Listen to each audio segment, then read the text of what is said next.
Salut à tous, je suis content de vous retrouver dans cette nouvelle vidéo. Alors avant toute chose, j'aimerais vous souhaiter à toutes et à tous une excellente année 2019 et j'espère aussi que vous avez passé de très bonnes fêtes avec vos proches et vos amis. Aujourd'hui, on se retrouve pour parler de Instagram et plus précisément du feed Instagram. Alors qu'est-ce que le feed Instagram? C'est la première impression que les gens ont quand ils arrivent sur votre profil Instagram. C'est en fait l'ensemble de vos photos, donc l'ensemble de votre grille de photos, et c'est hyper important que ces 9 premières photos soient cohérentes entre elles pour que la personne qui vient voir votre profil soit attirée par vos photos. En général, c'est l'histoire de quelques secondes. Vraiment, la personne vient et au bout de 2, 3, 4 secondes, la personne sait si oui ou non elle aime vos photos juste avec la cohésion de ces 9 images-là. Donc c'est hyper important et on va parler de ça aujourd'hui. Et donc je vais vous montrer aujourd'hui comment passer d'un profil comme ça à un profil comme ça.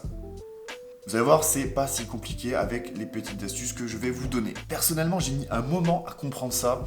Au début, je faisais un peu n'importe quoi. Je mettais des photos de nourriture avec d'autres photos de portraits, et puis des photos de paysages avec des photos bleues, vertes, violettes. C'est pas terrible. Et je pense que vous avez tous remarqué que les comptes qui marchent le mieux sur Instagram, donc les comptes les plus connus, ont tous des couleurs hyper harmonieuses et hyper cohérentes. Comment faire pour avoir un joli feed Instagram? Avant tout, tu vas devoir choisir ta ligne directrice. Pour trouver cette ligne directrice, tu vas regarder tes photos et tu vas essayer de trouver l'élément commun de celle-ci. Et aussi, tu vas essayer de trouver qu'est-ce que toi, tu aimes le plus. Ça peut être des photos contrastées, des photos moins peu contrastées. Ça peut être des photos avec des tons chaleureux, des photos avec des tons froids.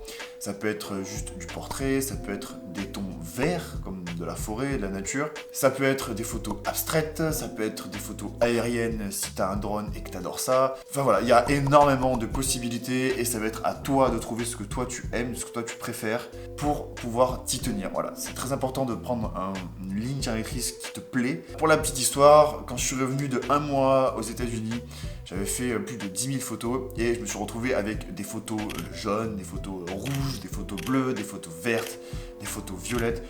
Et donc je commençais à les publier un peu n'importe comment parce que je me suis dit les photos sont belles, enfin elles me plaisent, je vais les publier, dans tous les cas ça va être beau. Bah voilà, résultat, ça faisait n'importe quoi, il y avait du jaune avec du bleu et du violet à côté, c'était pas très attirant de loin. Donc j'ai réfléchi, je me suis posé et j'ai compris qu'il fallait en fait que j'organise mes posts à l'avance. Donc la seule solution pour publier ces photos de toutes les couleurs, c'était de les organiser de façon à ce qu'elles suivent un ordre chromatique. Donc c'est la seule manière que j'ai trouvée pour publier ces photos de manière harmonieuse et esthétique.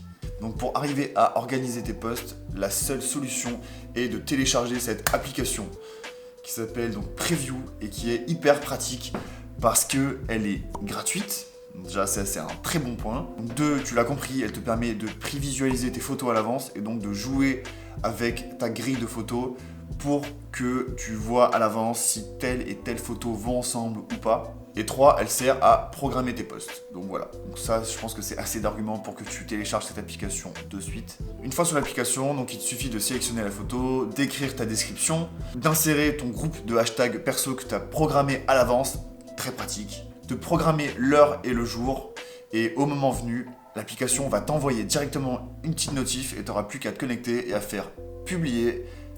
Et fini la période où tu es là, faut que je publie une photo, je sais pas du tout quoi publier, je sais pas du tout quoi mettre en commentaire, je sais pas du tout quoi mettre comme hashtag. Bah voilà, bah ça c'est fini. Une fois que tu as programmé tout ce que tu devais programmer à l'avance, bah t'as plus qu'à aller sur l'application, à choisir ta photo du jour, tu fais boum, publier.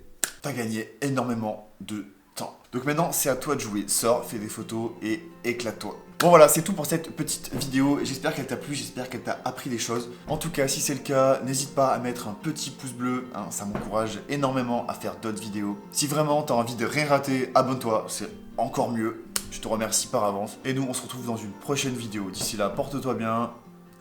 Ciao.